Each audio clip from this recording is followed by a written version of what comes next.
This conference will now be recorded.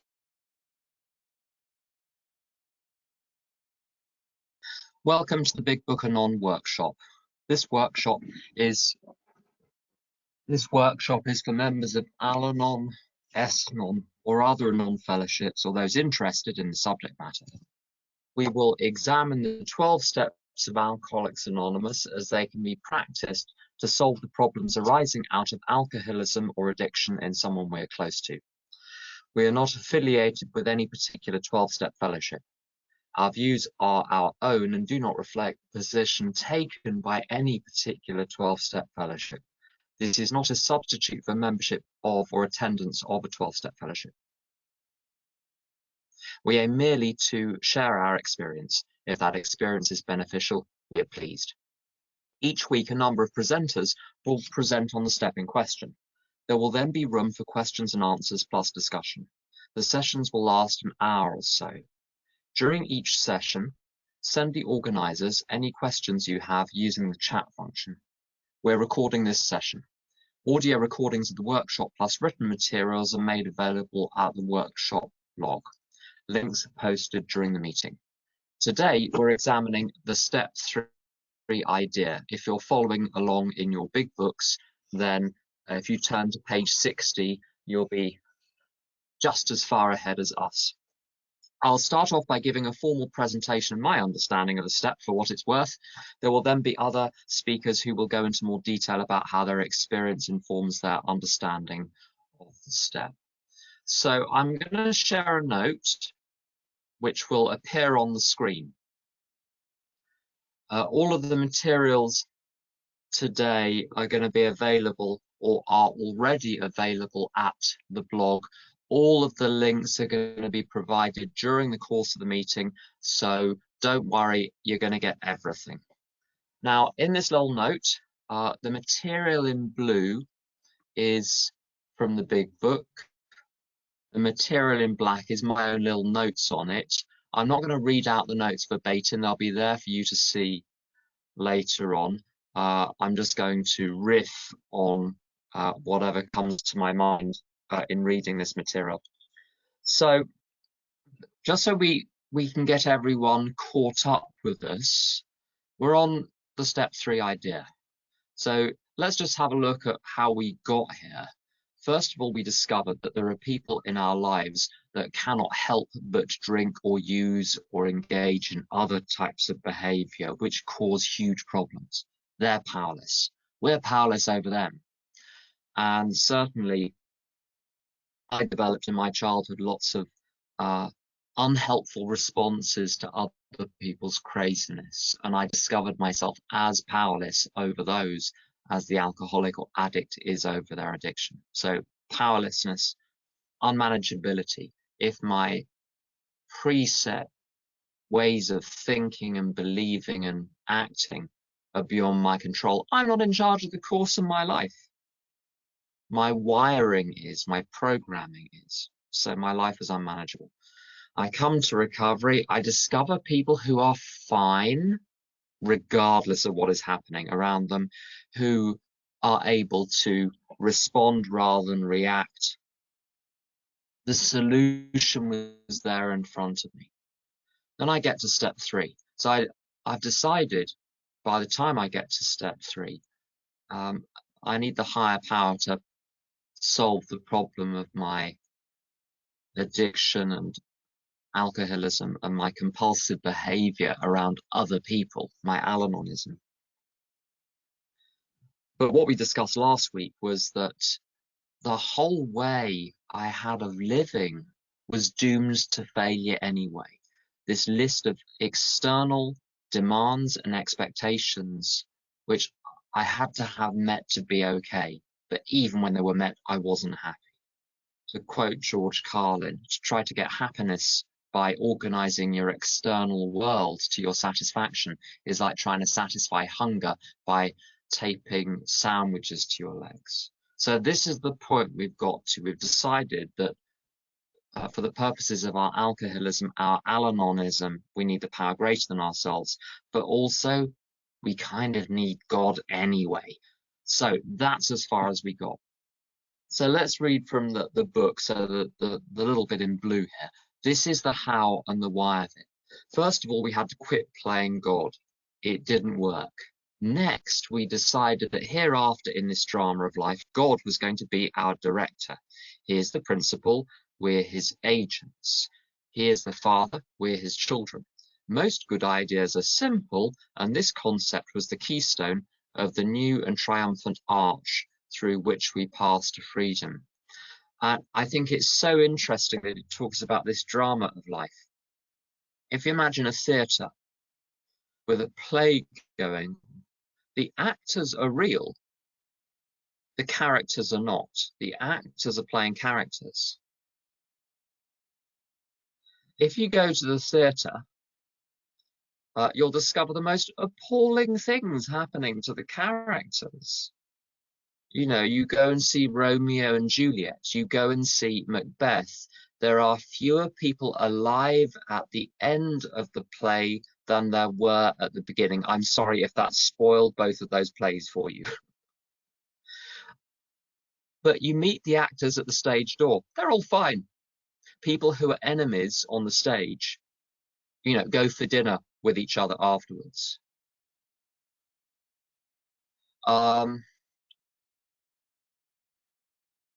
So if life is a drama, I'm real, but the character isn't, which means that whatever happens to the character, I'm okay. Mark Houston, a very interesting AA speaker, would say, let's say you're attached to the character of being the husband and your wife leaves you. What is a husband without a wife? The character is dead. Now you're alive, but the character is dead. If you're attached to that character, you will do anything to hold on to that because you believe it's literally you. Imagine being an actor that is so identified with one of the characters that whatever the character is feeling, he is literally feeling himself. He's no longer got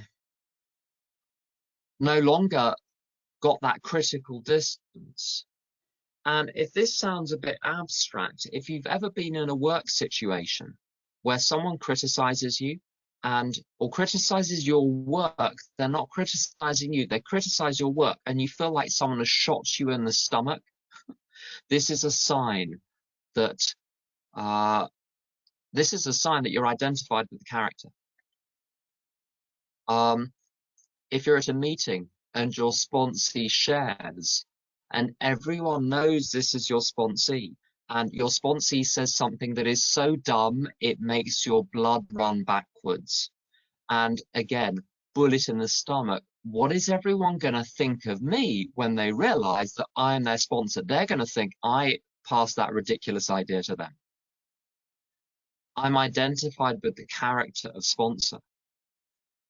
So this new idea is to recognize I am not the character, I'm the actor. My job is just to say the lines that I'm supposed to say, to follow the directions on stage I'm supposed to follow.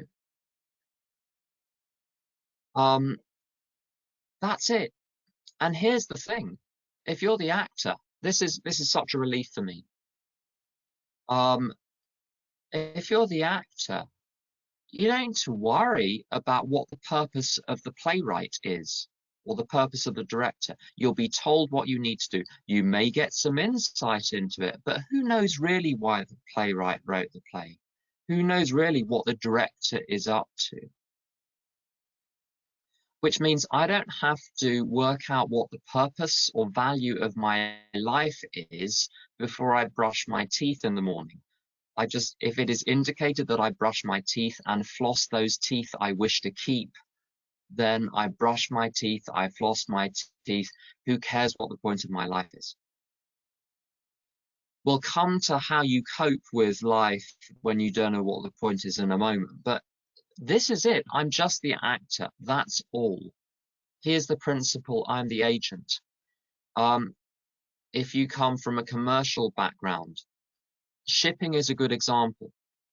If you're a ship owner in Seoul in South Korea, you have agents in every port of the world. And the agent's job is to do the work of the ship owner at that port. So if you're the agent of the South Korean ship owner in Riga or in Hamburg, you arrange for the arrival of the ship. You arrange for the ship to be bunkered with new fuel. You arrange for the unloading. You arrange for the loading. You arrange for the crew transfer. You arrange for the customs formalities to be completed. You arrange for the shipping of the goods onward to their car. But it's not your ship. It's not your cargo. If something goes wrong, yeah, you need to do something about it. But you're paid directly by the ship owner in South Korea. Do you care what happens to the cargo? You've got a job to do. That's it.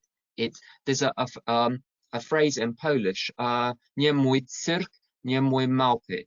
Not my circus, not my monkeys.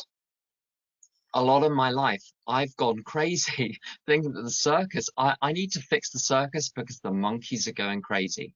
Not my circus, not my monkeys. Here's the Father and we're his children,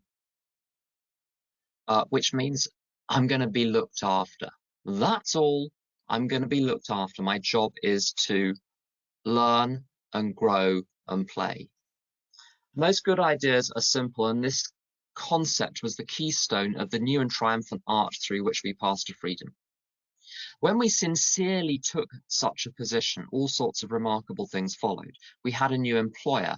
Being all-powerful, he provided what we needed if we kept close to him and performed his work well.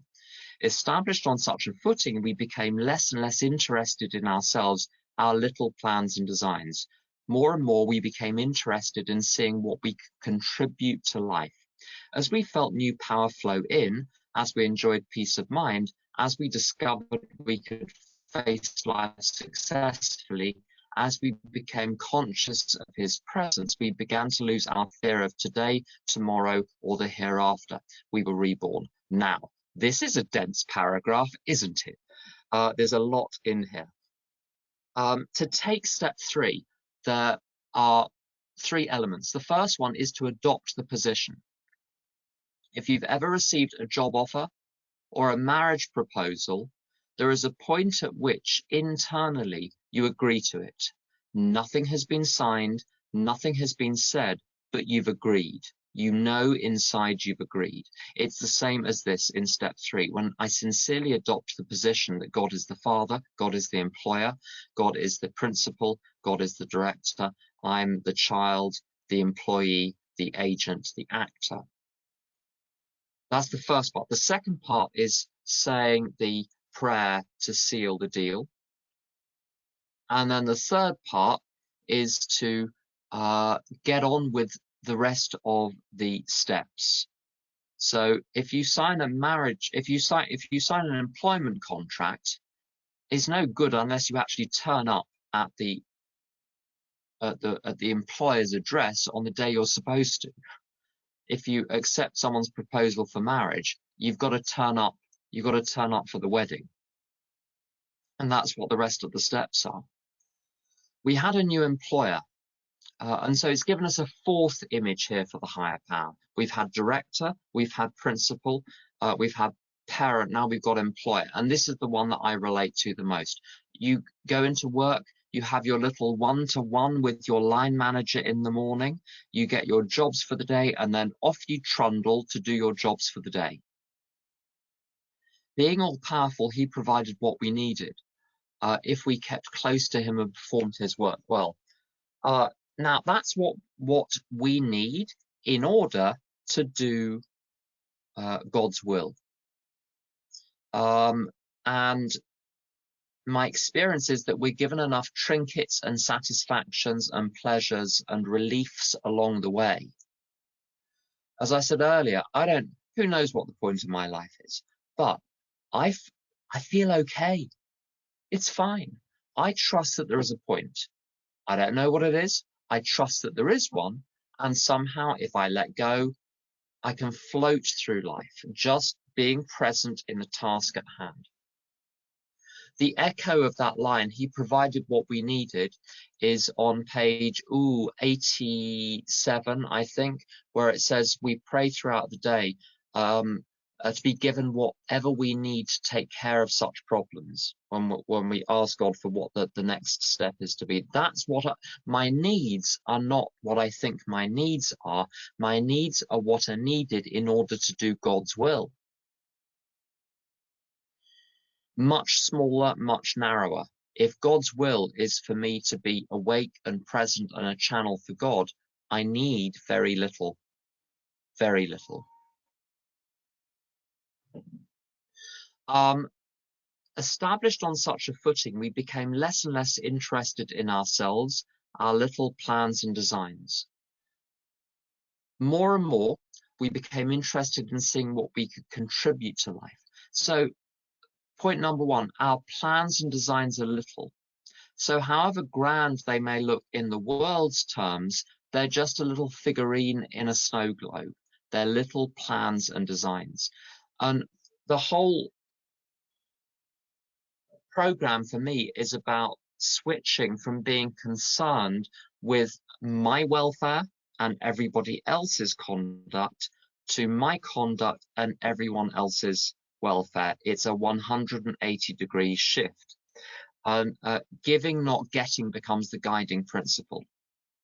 The footnote for the Anons amongst us, which is probably most, if not all of us, is I might look like I'm giving when I'm actually controlling. Anne Lamott says, help is the sunny side of control. Don't get your help all over people. So this is giving, the contributing is doing God's will, not enacting my plans for everybody else's salvation. Very, very different. Very often for other people to get well, I actually need to let go. That is my contribution. My contribution is to leave them to it. Let it break around you. As a friend of mine quotes another friend in Texas, leave him lay where Jesus flang him, flang. Leave him lay where Jesus flang him, step over the body and get on with your life. That can be my contribution. My contribution is not always say something, do something, interfere. Sometimes my contribution, put a blanket over the body and get on with your day. As we felt new power flow in, as we enjoyed peace of mind, as we discovered we could face life successfully, we became conscious of his presence. If that happens twice a week, you're doing very well. We began, and also sometimes people think the presence of God is going to be really comfortable. If you've read elements of the Old Testament, you'll discover that the presence of God is not always entirely comfortable. You know, apparently bad stuff can go down when God is present. So be very, very careful what you pray for. But sometimes the awareness of God's presence can come in the form of feeling guilty because there's an obligation I haven't fulfilled. Feeling guilty because I've done something I shouldn't have done. The awareness of God's presence is not always comfortable. It's sometimes an intuitive thought, an inspiration, a decision, which will require me to leave my comfort zone, go to another country, as it were, figuratively or literally. We begin to lose our fear of today, tomorrow, or the hereafter.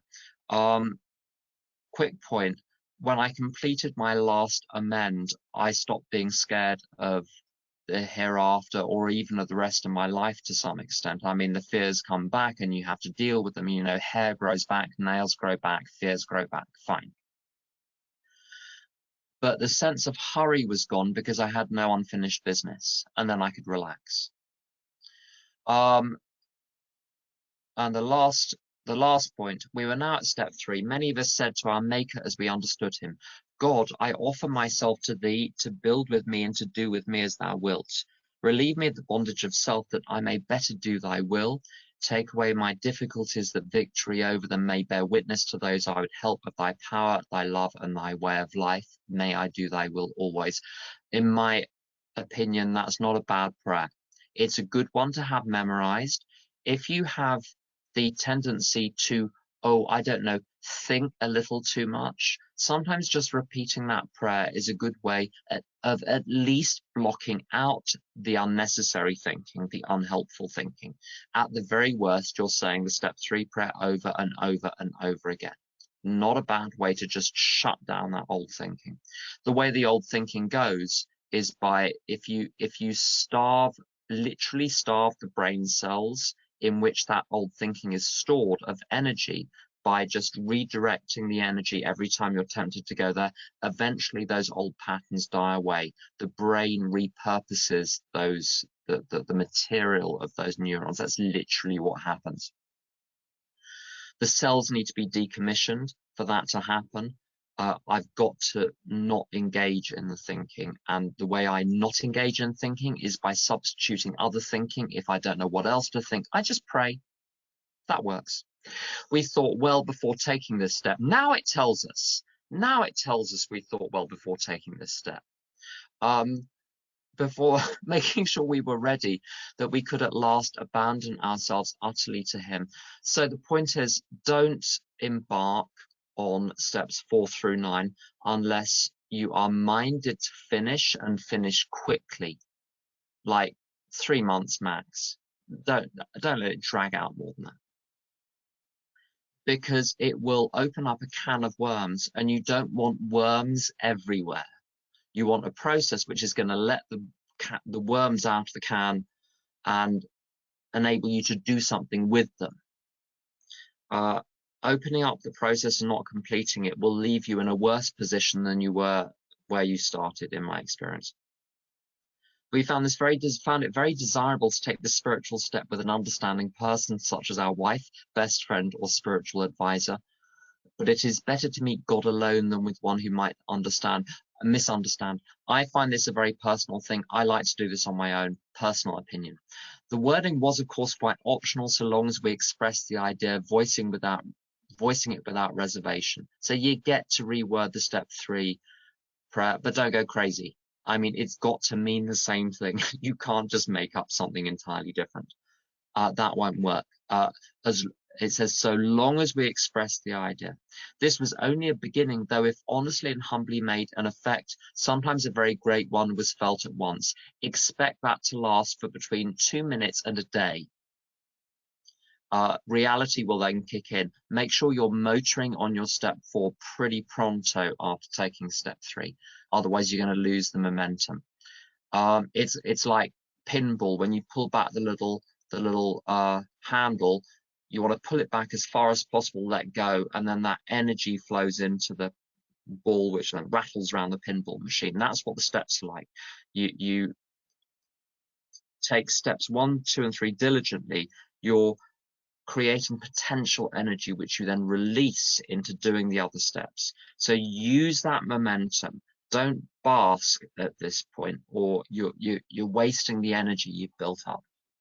So yeah, that's pretty much all I've got to say on that. So I'm going to invite other people to come in now. We've got plenty of time. We've got fewer presenters than on some other occasions. So if I ask you to present and you want to go on a little longer, that's not a problem. If it becomes a problem, we'll let you know. Okay. So just trust the process. I know it's difficult for Al-Anons to operate without timings, but let's just give it a go. Let's see what happens if we actually relaxed. Osho, would you like to come in? Hi, everyone. I'm Osho. Thanks so much, Tim. I'm making note of the time anyway.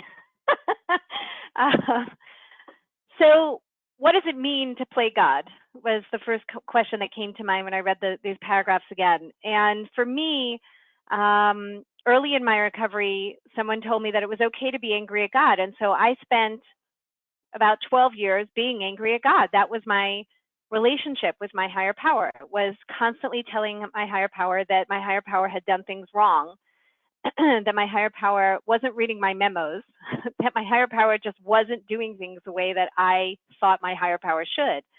And so I share that because I was quite miserable for a very, very long time in recovery, doing everything that I was told to do, and et cetera, et cetera. And so if you're in that place, my suggestion to you is to listen to the book and to stop playing God. And how do we do that?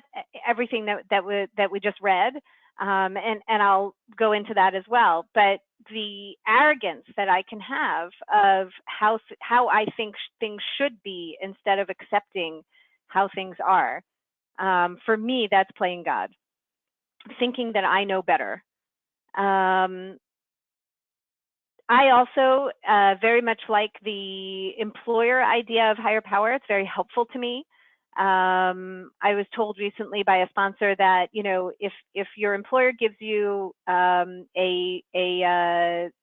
job to do, a task to do you argue with them about how it should be done and why it's being done, and so on and so forth? And so the truth is that I don't do very well with authority figures. That's part of my Al-Anon issues.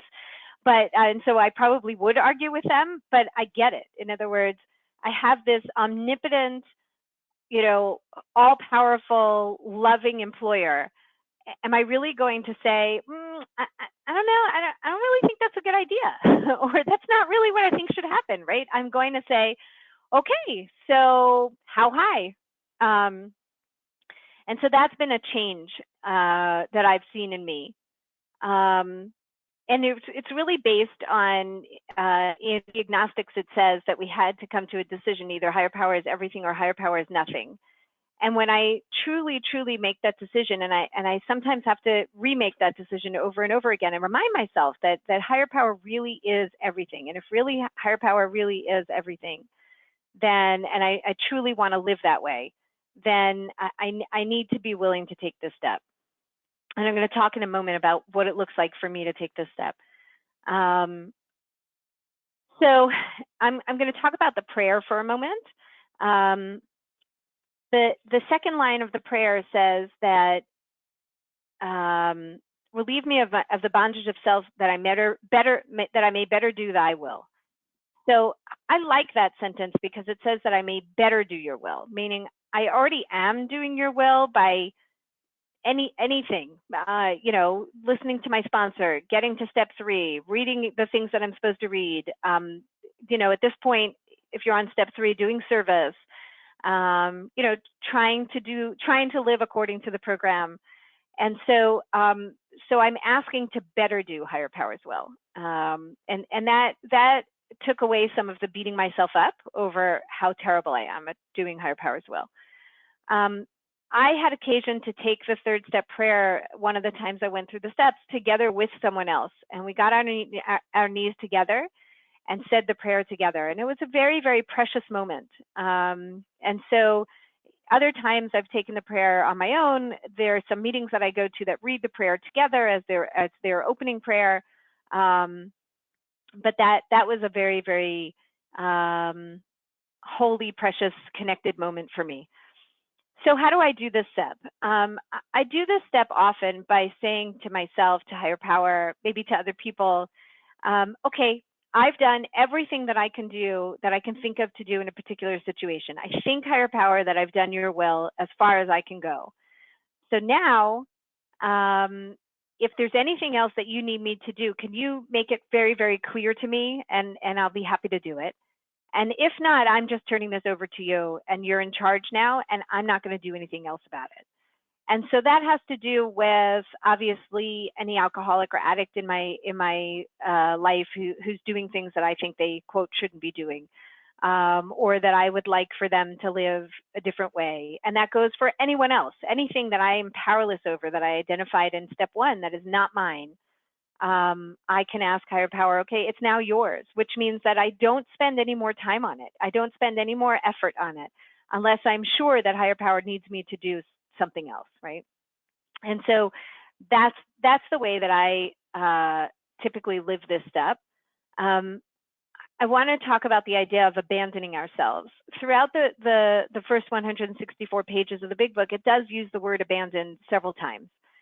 And it's interesting because in the Hebrew version, they didn't translate it literally, abandoning. They use other words for it. And I find that word abandon to be very interesting, and it really touches my heart. And how do I abandon self, right? And we're not talking about, we're talking about the ego self, right? And so I need to, I can envision it, you know, when I try a visual and I close my eyes, I can envision kind of turning my back on the ego and facing higher power, right? One of the ones that I use often for step 3 is, you know, jumping off the cliff, but not enthusiastically jumping off the cliff, but just kind of quietly, peacefully stepping off the cliff and knowing that my higher power will, many of you may know the faith poem, either teach me to fly or provide me something to stand on. But most of the time, it's me flying, my higher power is carrying me, you know, and I'm taking that leap of faith that everything is, my sponsor often tells me is not that it's going to be okay, but everything is okay right now. And for me, that's another way of experiencing and working step 3. Thanks. Thank you. Emma, would you like to go next?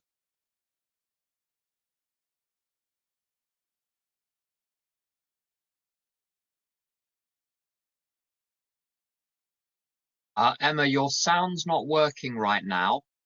See if you can fix that. I'll come back to you in a couple of minutes after the next speaker. Daniel, would you like to come in? Thanks, Tim. I haven't got that much to add to the overall idea. I think there's a few different notes that I have around the step 3, the last paragraph that you read, which is the step 3, what they call the promises, has definitely a lot in it, which I've experienced in my life, and I'm very grateful for a lot of that. I think the first thing, which is the core idea, which is what we've been talking about, is that the employer and the employee. It was put to me in a very simple terms originally, that Daniel is fired and God is hired. That's it.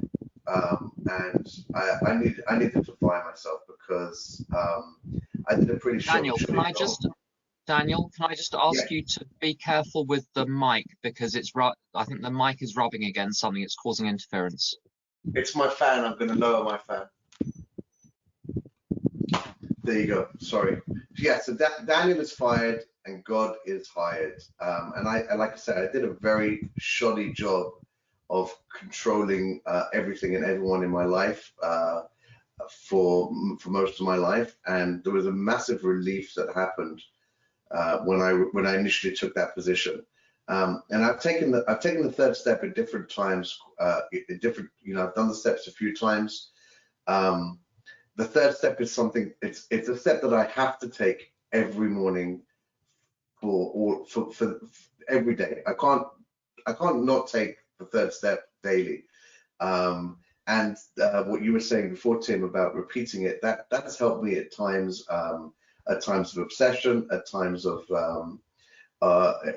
fears. I remember being on a plane and having a lot of fears about what was going to happen when I landed. And for like the last half an hour, just literally repeating over and over the third step. And it really helped transform that situation for me, bringing God into the center, as my sponsor calls it, getting Daniel out of the center and getting God into the center. And that's critical for me. And another time, a really interesting exercise that I was given once by a different sponsor was to go through my day and and look at what my plans were and when God had other plans for me, and just note that down. Because my little plans for everything they'll slip in throughout my day, and very often God has other plans for me, and just noticing that, it's like letting go of my plans and letting God take charge again. And also you mentioned this concept of the 180, Tim, from facing inwards basically to facing outwards, from everything being Daniel centric to being world-centric and getting me out of the center. So that's really powerful. I did rewrite the third step prayer once when I gave the exercise to a sponsee, and then I realized that you're not really meant to give out exercises without doing them yourself. And I can't find it now. It's annoying. I was looking for it. I would have liked to have looked at it again. But you know, very often when I say the third step prayer, I change a few of the words. One of the words that I change is very often is, instead of saying relieve me of the bondage of self, I say relieve me of the bondage of me. One of my old sponsors always said that that bondage of me is everything that I put the word mine or my in front of. That's my bondage, whether it's my wife, my children, my car, my financial stability, whatever it is that I put in front of after me, that's the bondage of me, and I need to be relieved of that, because that's what's tying me down and holding me back. And as Oscar said, that's the ego, the bondage of me. And what's tricky as well is you know, my difficulties. So I could where is my thought process when I start talking about the difficulties in my life in the second part of the prayer, taking away my difficulties. So there can be a lot of selfishness in that, and it's a very good exercise to look into my motive. And you know, at the beginning, my difficulties could be the other alcoholics in my life, the people that I'm trying to change. But do I want really them to be taken away, or do I want my me trying to fix them being taken away? It's the same like the serenity prayer. I can't change anyone else. I can only change how I react to things. So it's really good to like get in touch with my motives there, and what really are those difficulties that I want to be relieved from. So pretty much that's everything I had to say on this, but thanks a lot for letting me share. Thank you. Emma, do you want to give it another go? Can you hear me this time? Yes. Awesome. Okay, thank you for the shares. Okay, so the first thing that comes up for me is quit playing God. So God is in charge, not me, and I need to drop my demands. And it really was me erasing my script. There is a God, I'm told, and it isn't me, which was very hard for me to hear at the beginning, quite honest. For me, the key was always my husband has to be sober, but not just sober this way, the way I think, the way he should be doing it, working his program the way I think he should be doing it. So I used to make deals with God. So God, if you allow him to be sober, then I'll give charity. Or if you make him be sober, I'll say 3 formal prayers a day. It was absolutely kind of ridiculous. I was totally trying to control everything. So I needed to drop the script, drop the accompanying drama that goes with it. So no more trying to cry and trying to get him to see my point of view. Bob D says, if I'm explaining, rationalizing, defending, or justifying, I'm in trouble. You never have to do that with what's right. No exceptions, he says, are found. So I had to align myself to do God's will. Really, that means a decision. And it was a decision I had to repeat over and over. And the root for me was surrender. Surrender that God is the principal, that he is the father, the director, which meant I had to stop making deals. So I have this analogy that really works for me. My kids are obsessed with getting a pet at the moment, and they have gone through every animal you can imagine. And the latest one is a lion. Now, you can understand that I possibly would not want a lion roaming around my house. So funnily enough, I say no to this. And I think that's what happens with me and God. I make these absurd demands. I want, like my kid says, I want a lion. I want these absurd demands, God. And he says, I'm really sorry, Emma. Good guess, but no. And I think for me, that's something that have felt really right. I'm making demands that are just ridiculous. So I was convinced, as it says, I really had to find God, and he is there if he sought. So I did what my sponsor said, which was pretty much very intently, because I'm a very intense person. So it was that sincerely took this position. I started praying. I tried to talk to God throughout my day, and these were the practical things that really helped me. I talked to my kids about God. I chatted to him when I was making my supper, when I was doing the dishes. He was present with me, and I started thanking him for everything he did for me. And it was funny because the more I thanked him, the more I had to be thankful for, which started to change my whole view of life.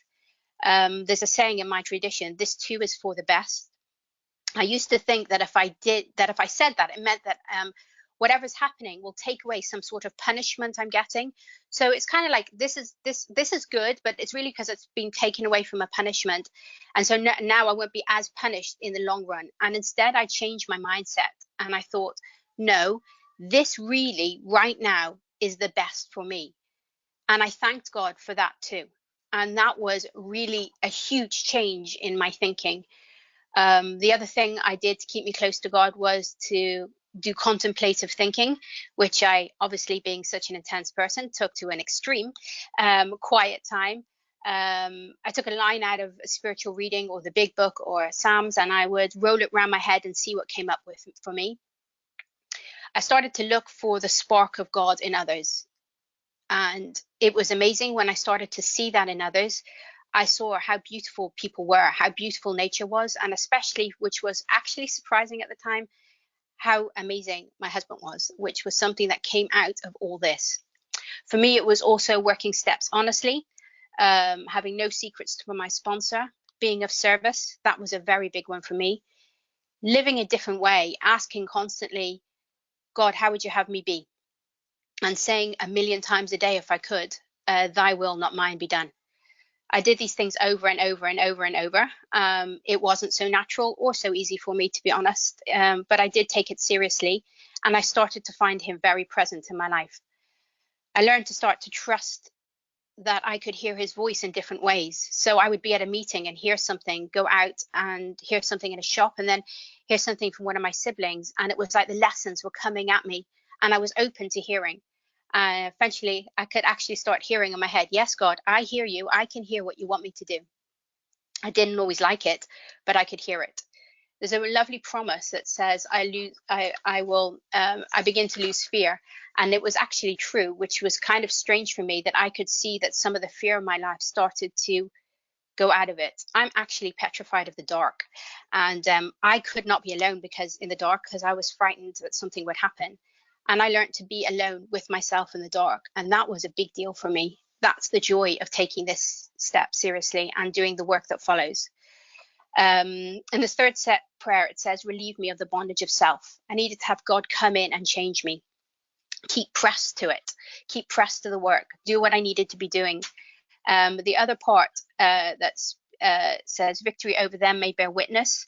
I was inspired by a lot of other people who came before me, and I hope that that's a thing that I can inspire others.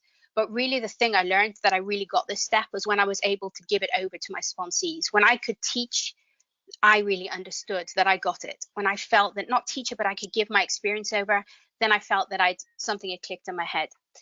I'd just like to end, if that's okay, with a story I heard recently in an AA talk. And it really brought to me this whole process of step 3, which was a man was driving in his car, and he says to God, God, please give me sobriety. Anything. I need sobriety. I'm desperate and I'm miserable. God appears in the car. And he says, right. God says to him, how much do you have in your pocket? And he says, $20. So God says, okay, the cost of your sobriety today is $20. The man thinks a second, goes, hang on a sec, I can't give you the $20. He looks at the petrol gauge. I need it to fill up my car. So God says, you have a car. Okay, so the price of sobriety is your car and $20. He says, God, you can't do that to me. What about my job and my house? I won't be able to do that. And God says, you have a job and house. Okay, so the price of sobriety today is $20, your car, your job, and your house. He says, where are my kids going to live? So your price of sobriety today is $20, your car, your job, your house, and your kids. He goes really quiet then, because he knows he's getting himself in a mess. And God says, is that a deal? And he goes, because he's frightened to speak. And God says, okay then. So I'm going to give you sobriety, and this is what you need to do. We got a deal? And the man's nodding because he's frightened to open his mouth. And he says, this is my $20. And spend it the way I want you to spend it, and I will give it back to you. And this is my car. Go where I want you to go. Do what I want you to do. And that job you have, show up. I want you to do business and treat people right. And your house, live in it the way I want you to live in it. And your family, treat them the way I want you to treat them. And here it is. Here's your sobriety. And what's the difference between the old life and the new life? It's the same everything. The difference is who's the boss, who owns it. I show up and everything I do is about service. It's just not about me anymore. It's about what I can give. That's surrender. I show up and I do what I'm needed for. Thank you for listening to me. Thank you. Michal, would you like to share? Oh, actually, before you come in, Michal, so there's a question. What are the ways you can get the job assignment from the employer in complicated life situations? So this is also, how do you know it's God's will? So hopefully some of the people who are yet to share will start to answer that. On the blog, I've posted 5 articles which go some way to answering that question. So there are resources posted on the blog on that anyway. Michal, take it away. Thank you. I'm sorry, Tim, where's the question? What's the question?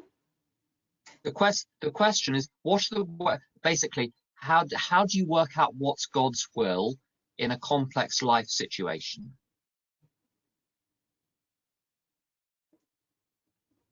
Okay. Hi, Michal. Thank you for this opportunity, Tim. First of all, awesome shares. I just have gained so much so far. Thank you, everyone. I don't know if I could really answer this question. Everything is God's will, unless it's my will. That's just the bottom line, if that's really a simple answer. I had a sponsor. She's not alive anymore, but I really got a lot from her. She would always tell me this program is simple but not easy. And so this program is laid out for anyone, maybe you heard stories about people who didn't even know how to read. Like people had no education could pick up this book. Somebody could even read it to them if they don't know how to read, and they could learn how to do the steps and learn how to apply them to their lives. But they have to be willing. That's it. You just have to be willing to let God into your life. I love that last story. That was really, really I don't know. I saw how you could let everything go to God, and with that story. Anyway, I guess I'm just going to touch on a couple of the sentences in the big book that was in today's reading. That the big book has a bunch of promises that when you do the steps, you promise that you get to experience these things. So one of the sentences, one of the promises, it says, more and more we became interested in seeing what we could contribute to life. So I always thought that I was like a real big giver and super efficient, and I was, and I am.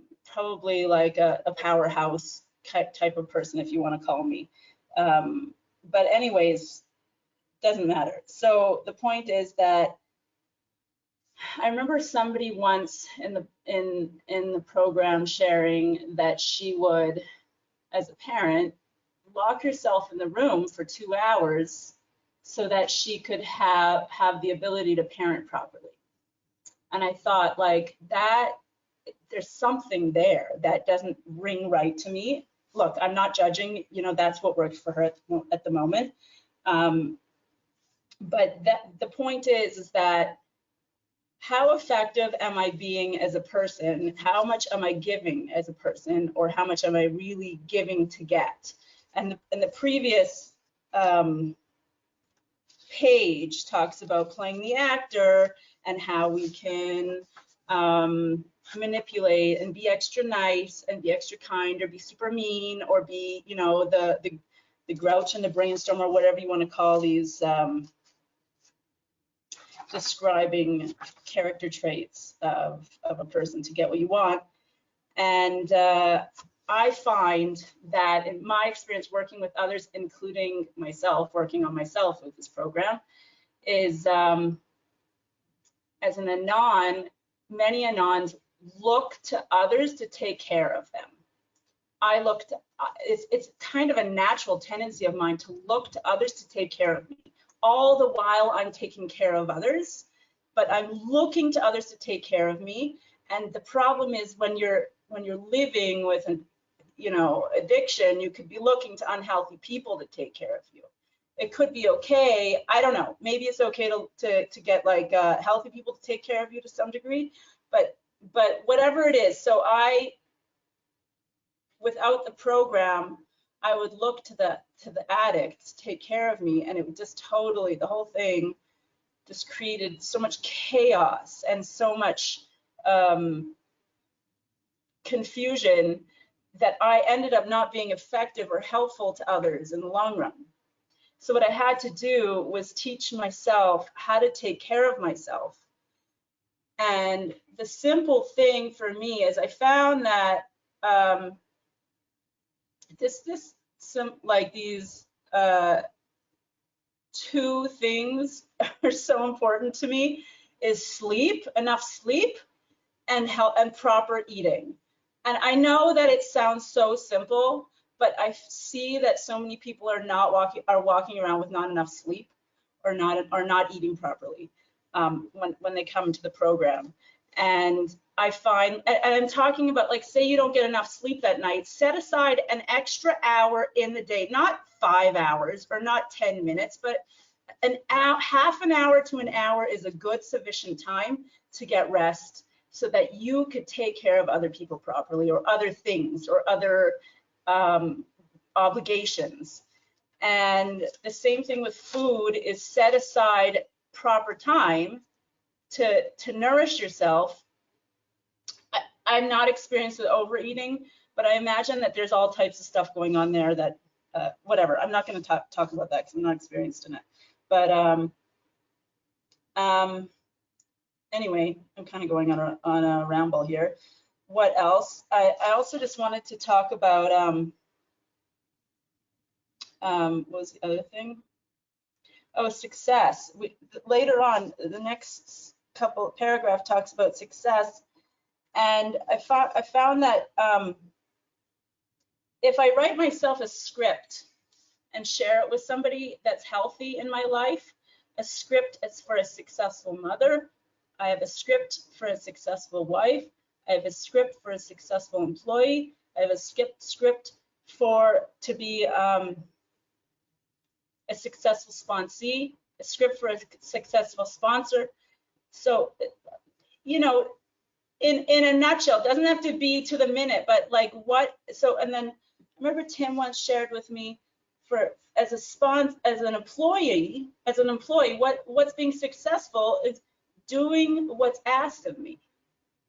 And it shifted my perspective, because I thought I had to get everything right, and I had to read everyone's mind, and I had to be the best at everything, whatever it is, and I had to get the best raise, and I had whatever it is that's totally out of my reach. And it just when I can focus on what's asked of me, and it feels good. I recognize that, when you can recognize the success, also a script of being God's servant, and like these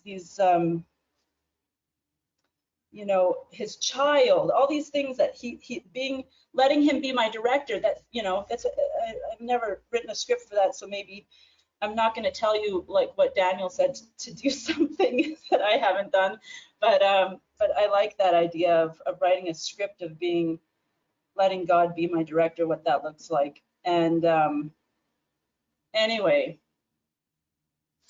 thank you for this opportunity, and thanks for letting me share. Thank you. I'm going to try and get three more people in. So if you could stick to about 3 minutes, that would be great. Devori, are you there? Yeah.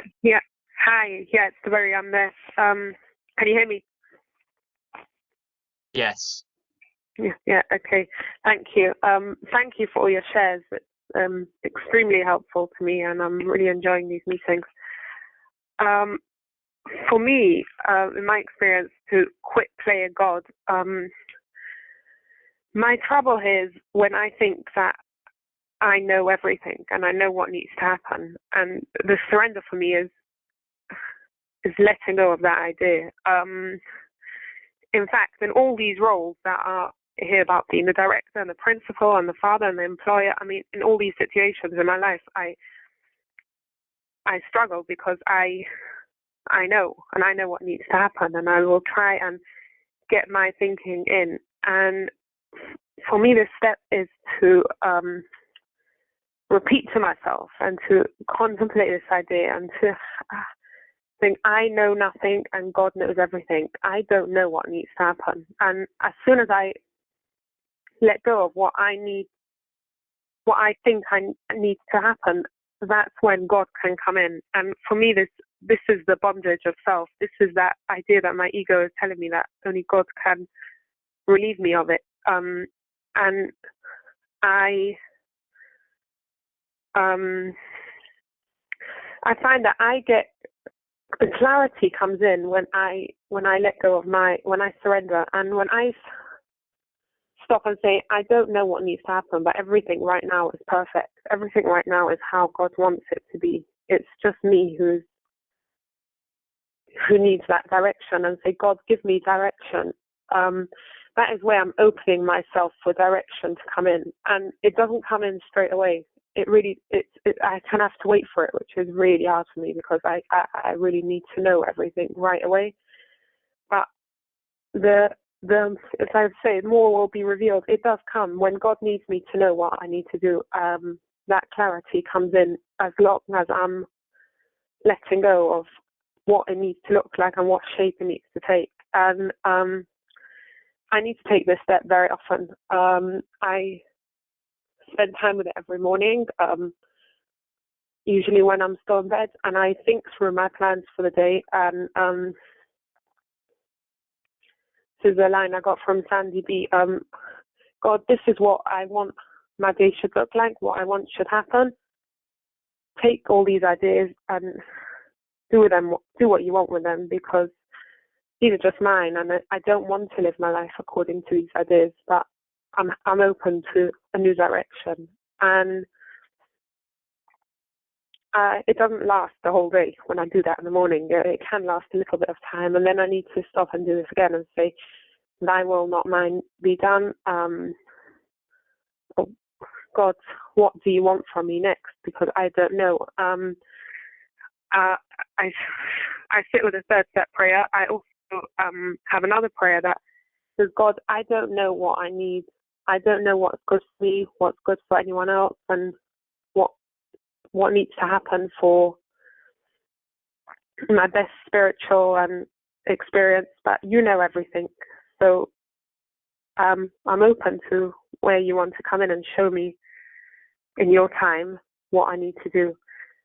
And the more I sit with it, that's when these promises happen. A new power comes in. I'm not living with that amount of fear, and some fears just go, because a lot of my fears is that what I know needs to happen won't happen. And when I let go of that, that's when I don't have that self-reliance, and it's being reborn for me. Thank you for listening. Thank you. A question that came in was essentially about how do you make prayer more meaningful? Should you rewrite it rather than being formulaic? I've posted on the blog excerpts from something called Practicing the Presence of God by Brother Lawrence, which is 17th century, but it's originally in French. It's a modern-ish translation, which is highlighted in certain passages.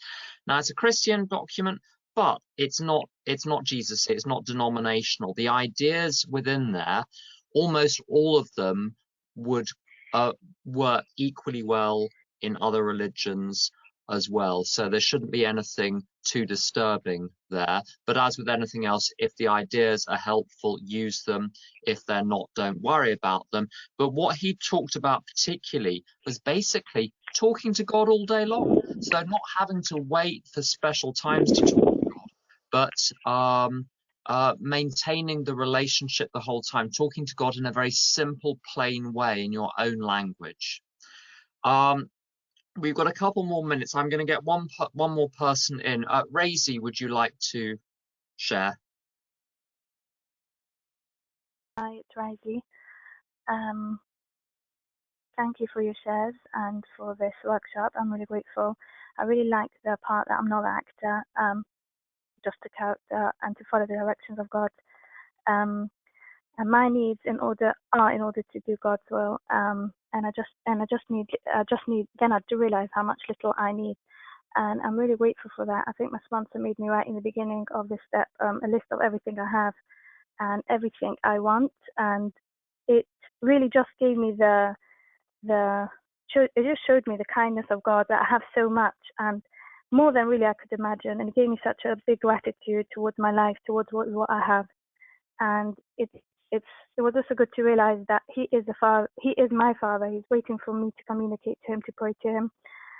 Usually when I come to my sponsor with something, she would usually ask me, like, have you prayed yet? And if I haven't, she would like, okay, come back to me and see if you have any issues after that. And usually if I seek God, I find Him. For my experience, that just to let go of my self-will, to say this prayer in the morning, it's a closeness to God, to be able to just ask Him, take away my self-will and just to relax, take it easy and just see what comes in for me. Sometimes it's a spiritual reading, or sometimes it's connecting to other spirits and repeating, God, I know nothing, you know everything, show me what to do. So thank you for letting me share and coming on the call. Thank you for listening. Thank you. I'm afraid that's all the time we've got today. Next week, we're going to be starting on step 4. We're going to divide step 4 into 5 individual sessions.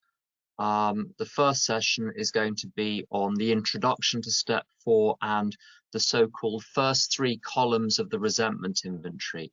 So check out pages 63 to 65 of the big book. As usual, full materials are going to be provided. So thank you to everyone for participating today. I've really enjoyed it. And would you please help me close using the Serenity Prayer? Feel free to unmute yourselves and join the cacophony. God, granted the Serenity,